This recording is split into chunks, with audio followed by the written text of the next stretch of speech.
Hello everyone, welcome to হেনামনি রান্নাঘর। আজ আমি মাত্র 10 মিনিটে হেলদি এবং টেস্টি ব্রেকফাস্ট বা টিফিন রেসিপি আপনাদের সঙ্গে শেয়ার করব। লিকুইড ডো দিয়ে চিজি ডিম পরোটা তৈরি করে দেখাবো। আর এই পরোটাটা এত টেস্টি খেতে হয় যে আপনারা বারবার বানাতে চাইবেন। আর বাচ্চাদের টিফিনে দিলে তো বাচ্চারা লাঞ্চ বক্স খালি করেই বাড়ি আসবে।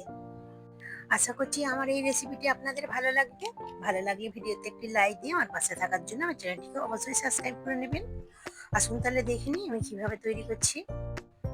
আমি একটি মিক্সিং বোলের মধ্যে নিয়ে নিচ্ছি 1 কাপ ময়দা। আপনারা আটা কিংবা সুজি দিয়েও তৈরি করে নিতে পারেন, তবে সুজিটা একটি মিক্সিতে গুঁড়ো করে নেবেন। আমি দিয়ে দিলাম স্বাদ মতো লবণ এবং দিয়ে দিচ্ছি একটি ডিম।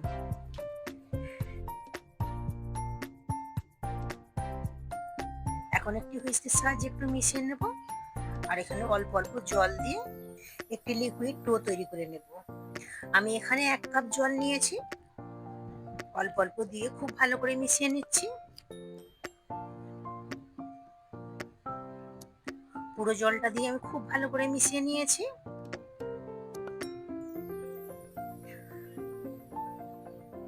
আমার ডোটা একটু ঘন মনে হয়েছিল, আরো আমি 2-3 চামচ জল দিয়েছি। ঠিক এই রকম ঘনত্বের হয়েছে, খুব একটা পাতলাও না আর খুব একটা ঘনও না। ডোটাকে এখন একটি সাইডে আমি রেখে দিলাম। এখানে কিছু সবজি নিয়েছি, আপনাদের একটু দেখিয়ে দিচ্ছি। এখানে পেঁয়াজ, ক্যাপসিকাম, ধনেপাতা কুচি, গাজর এবং কাঁচা লঙ্কা কুচি নিয়েছি। আপনারা এর মধ্যে টমেটো কুচিও দিতে পারেন।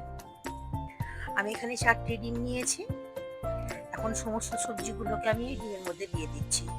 আর একটা কথা বলে রাখি, এই সবজিগুলোকে একটু ছোট ছোট করে কুচিয়ে নিতে হবে। আপনারা দেখে নিশ্চয়ই বুঝতে পারছেন আমি কত ছোট ছোট করে কুচিয়ে নিয়েছি। সমস্ত সবজি দিয়ে দিয়েছি। এখন এর মধ্যে দিয়ে দিচ্ছি স্বাদ মতো লবণ।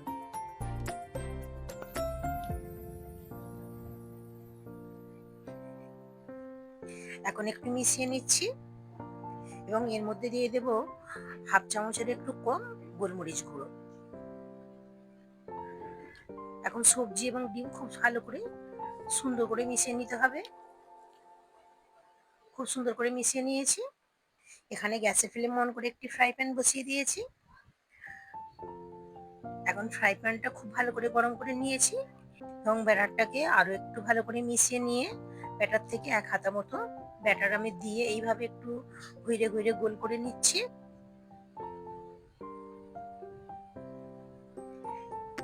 যখন উপরটা ড্রাই হয়ে আসবে তখন আমি উল্টে দেব। উল্টে পাল্টে খুব ভালো করে আমি সেঁকে নেব। এইভাবে আমি সবগুলো রুটি প্রথমে সেঁকে নেব। এইভাবে রুটি তৈরি করে আপনারা যে কোনো তরকারির সঙ্গে কিন্তু খেতে পারেন। মাখা বা বেলার ঝামেলা ছাড়াই সুন্দর নরম তুলতুলে রুটি তৈরি হয়ে যায়। হাতে যখন কম সময় থাকে তখন এইভাবে রুটি তৈরি করে নিতে পারেন। সবগুলো আমি রুটি সেঁকে নিয়েছি। এখন ওই প্যানের মধ্যেই দিয়ে দিলাম 1 টেবিল চামচ বাটার।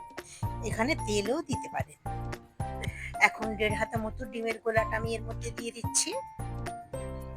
যত বেশি ডিম দেওয়া হবে পরোটাটা খেতে তত বেশি টেস্টি লাগবে। এবং চারিদিকে এইভাবে ডিমের গোলা দিয়ে একটা গোল শেপ দিয়ে নিচ্ছি। এখন সেঁকে রাখা রুটি এর মধ্যে আমি দিয়ে দিচ্ছি। এইভাবে একটু হাতের সাহায্যে চেপে চেপে দিচ্ছি।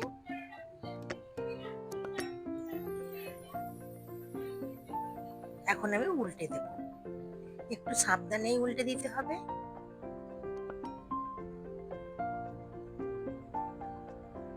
এখন আমি এর মধ্যে দিয়ে দিচ্ছি মোজরেলা চিজ।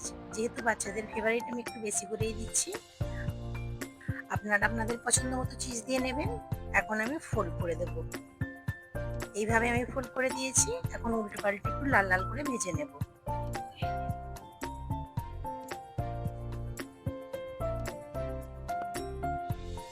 খুব সুন্দর করে ভেজে নিয়েছি। একটা পরোটা আমার রেডি হয়ে গিয়েছে। বাকি পরোটাগুলোকেও আমি একইভাবে রেডি করে নেব। সবগুলো পরোটা আমি ভেজে নিয়েছি। এখন আমি আপনাদের একটি প্লেটের মধ্যে পরিবেশন করে দেখাচ্ছি। এইভাবে একবার পরোটা তৈরি করে দেখবেন। বাচ্চা থেকে বড় সকলেই খেতে পছন্দ করবে। এইভাবে পরোটা তৈরি করে আপনারা বাচ্চাদের টিফিনে দিলে বাচ্চারা লাঞ্চ বক্স খালি করেই বাড়ি আসবে। আপনারা ব্রেকফাস্টেও এই পরোটা তৈরি করে নিতে পারেন কিংবা ডিনারেও এই পরোটা তৈরি করে নিতে পারেন। একটি পরোটা খেলেই যথেষ্ট। পেট একদম ভরে যাবে। আশা করছি আমার এই রেসিপিটি আপনাদের ভালো লেগেছে। ভালো লাগলে আমার ভিডিওতে একটি লাইক দিয়ে আমার পাশে থাকার জন্য অবশ্যই আমার চ্যানেলটিকে সাবস্ক্রাইব করে নেবেন। আমার এই রেসিপি আপনাদের কেমন লেগেছে অবশ্যই কমেন্ট করে জানাবেন। আমার চ্যানেলে অনেকগুলো টিফিন এবং ব্রেকফাস্ট রেসিপি দেওয়া আছে। আপনারা চাইলে সেগুলো দেখে নিতে পারেন। তার লিঙ্ক আমি ডেসক্রিপশন বক্সে দিয়ে দেবো। আশা করছি ভালো লাগবে।